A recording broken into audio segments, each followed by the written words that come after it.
आजचा दिवस आहे 18 सप्टेंबर हा जागतिक बांबू दिन म्हणून साजरा केला जातो आणि त्याच्या अनुषंगाने आजची ही परिषद आयोजित करण्यात आली होती। आपल्या देशातील वेगवेगळ्या राज्यातील काही मान्यवरांना बोलवलं होतं, काही अधिकारी वर्गाला बोलवलं होतं, त्यानंतर शेतकरी वर्गाला बोलवलेलं होतं आणि आम्हालाही बोलवलेलं होतं। तर आजचा हा जागतिक बांबू दिवसाचं औचित्य साधून की शेतकऱ्यांनी सक्षम होण्यासाठी की शेतीच्या बरोबर हा जोडधंदा बांबूचा जर केला तर पर्यावरणाचं संतुलन राखण्याचं काम होईल। भविष्यामध्ये त्याचे अनेक काम आहे त्याच्यामध्ये की खास करून जे फर्निचर आहे त्या फर्निचरमध्ये मोठ्या प्रमाणात बांबूचा वापर केला जाऊ शकतो। आपण तिथं प्रदर्शन त्यांनी ठेवलेलं आहे, आपण पाहिलं तर त्याच्यामध्ये आम्हाला असं वाटतंय की भविष्य काळामध्ये आज जर आपण पाहिलं यावर्षी फार मोठ्या प्रमाणात पाऊस पडला आणि बरंचसं शेतीचं नुकसान झालं, त्या शेतीला जोडधंदा म्हणून आज जर आपण पाहिलं तर बांबू लागवड ही अत्यंत योग्य आहे असं आम्हाला वाटतंय आणि त्याच अनुषंगाने आजची ही बांबू लागवडची परिषद होती।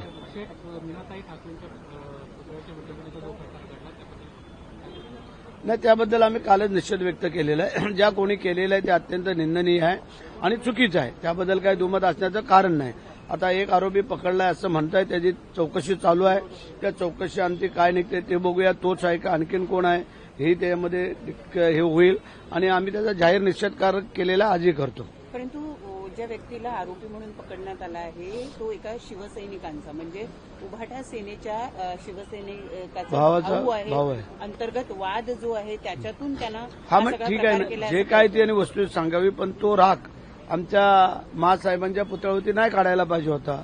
ज्यांच्यावरती राग होता त्यांच्यावरती त्यांनी काढला असतं तर आम्ही समजलो असतो। त्या पुतळ्यावरती राग काढून त्याचा उपयोग काय हा त्यातला मतितार्थ। तरी चौकशी अंती सगळं स्पष्ट होईल आणि मग काय ते मग आम्ही ठरवू काय करायचं। वेगळी शंका उपस्थित केली आहे, काल मोदींचा वाढदिवस होता आणि ते कुठेतरी माध्यमांमध्ये ती बातमी डायव्हर्ट करण्यासाठी हे कुठेतरी ठाकरे गटाकडूनच असा काही प्रकार करण्यात आला। काय होईल आणि काय नाही आज कोण काय सांगू शकत नाही आहे, त्यामुळे त्या खोलामध्ये न जाता पोलिसांच्या रिपोर्टवरती मग पुढचं बोलता येईल की वस्तुस्थिती काय आणि नक्की काय। संजय राऊत यांचं असं म्हणणं आहे की आनंद दिघेंना बाळासाहेब ठाकरेंच्या बरोबरीनं आणण्याचा प्रयत्न आहे, कारण जाणीवपूर्वक असे फोटो शेजारी बाळासाहेबांचे आणि आनंद दिघेंचे लावले जातात।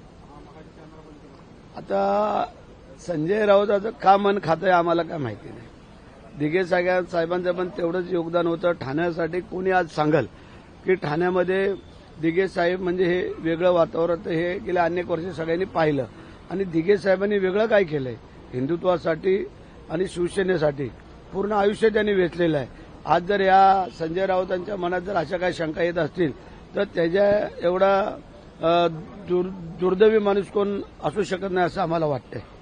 जिल्हा परिषदेच्या आणि महानगरपालिकेच्या निवडणुका लवकरच होतील असं दिसून येत आहे, पण त्याच पार्श्वभूमीवर आज राहुल गांधी यांनी पत्रकार परिषद घेतली आणि पत्रकार परिषदेमध्ये ते असं म्हणालेले आहेत की गेल्या वेळेला त्यांनी मत मांडलं होतं की हजारो नावं जी आहेत ती चढवण्यात आली। आज मात्र त्यांचा आरोप असा आहे की अनेक नावं जी आमच्या बाजूने मतदान करू शकली असती ती जाणीवपूर्वक कापण्यात आलेली। ठीक आहे, आता प्रत्येकाला असं वाटतंय जेव्हा लोकसभेला जी नावं होती तीच नंतर विधानसभेलाही होती, मग त्यावेळेला त्यांना असं नाही वाटलं का? परंतु आता हरल्यानंतर अनेक शंका निर्माण करणं हे त्यांचं काम आहे, ते त्यांनी केलेलं आहे। आमचं काम आहे की जे योग्य नावं आहेत ती राहावीत आणि चुकीची नावं आहेत ती काढावीत, हे सगळ्यांचंच म्हणणं आहे आणि त्या पद्धतीने चाललंय। जर त्यांची नावं कोणाची जर काढली असली तर त्यांनी अपील करावं, त्यामध्ये अपीलला चान्स आहे की बाबा आमचा हा माणूस इथं राहत होता आणि ह्याचं नाव का कमी करण्यात आलं। हे सरळ आहे ना की तुम्हाला अपीलला वेळ दिलेली आहे, मुदत दिलेली आहे, त्यामुळे राहुल गांधी काय बोलतात आणि काय नाही त्याच्यापेक्षा त्यांना माहिती आहे येणाऱ्या पुढच्या स्थानिक स्वराज्य संस्थेमध्ये पण त्यांचा पराभव अटळ आहे, हे आम्ही सांगू इच्छितो। संदीप देशपांडे असं म्हणतात मुंबईचा महापौर हा मराठीच महापौर होणार, ठाण्याची भीती दाखवून कुठेतरी खुर्ची आणि भैया महापौर करण्याचा जर प्रश्न असेल तो हाणून पाडला जाईल। आता ते काय आम्हाला माहिती नाही, आरक्षण पडलेलं आहे तर आरक्षणाच्या अनुषंगाने जाणं गरजेचं आहे, मग तो कोणाचा का असताना। परंतु ह्या सगळ्या गोष्टीमध्ये तुमची पहिली निवडणूक लढा आणि मग का असेल ते बघू। खरं तर पालकमंत्री हा एका संपूर्ण जिल्ह्याचं काम करत असतो। एक वर्ष आता 1.5 महिन्यामध्ये या सगळ्या गोष्टी लावणार सरकार स्थापन होऊन अजून जर एका जिल्ह्याच्या बाबतीत जर हा निर्णय होत नसेल तर त्या जनतेचं काय? 2 जिल्ह्यात, एक नाही 2 आहेत, पण हरकत नाही आहे। जरी तिथं पालकमंत्री नसले तरी मंत्री म्हणून आम्ही काम पाहतोय आणि तशी अडचण कुठं आतापर्यंत आलेली नाही आणि येणार पण नाही. कधीपर्यंत निर्णय होऊ शकेल? काही चर्चा आता ते मुख्यमंत्री आणि उपमुख्यमंत्र्यांना विचारावं. काही बोलणं? नाही, आम्ही नाही काय बोलत. राहुल गांधी ने आज प्रेस कॉन्फ्रेंस करके वोट चोरी के ऊपर फिड़का है कि इस बार वोट काट मतलब जो मेंबर्स हैं वोटर हैं उनको निकाला गया था जो हमें वोट देने वाले थे. क्या कहना? उनको अपील करने के लिए मुदत थी ना. अगर किसके वोट कम किया होगे तो उसको अपील करना है, बाबा हम है इधर, हम रहते हैं, हमारे प्रूफ है, फिर हमारा वोट क्यों कम कर दिया. जिसका नाम नहीं और दोबारा नाम है और ये जगह रहते नहीं, उनका वोट कम करने का ये मिशन चालू था.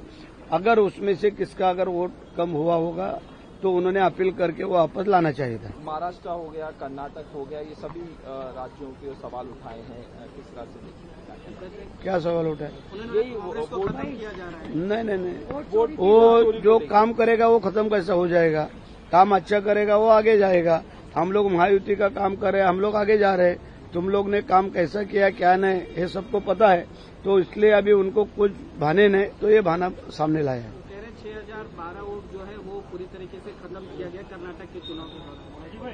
12,000 6012 6,012 वो कुछ कर्नाटक का हमको कुछ पता नहीं, लेकिन उसका मालूमात हो कि हम लोग बोल सकते हैं. ये मीनाताई पुतले पर जो है कलर फेंका गया है, उस पूरे विषय को आप क्या कहेंगे? नहीं, वो जो अभी एक आदमी को पकड़ा है उसका तहकीकात चालू है.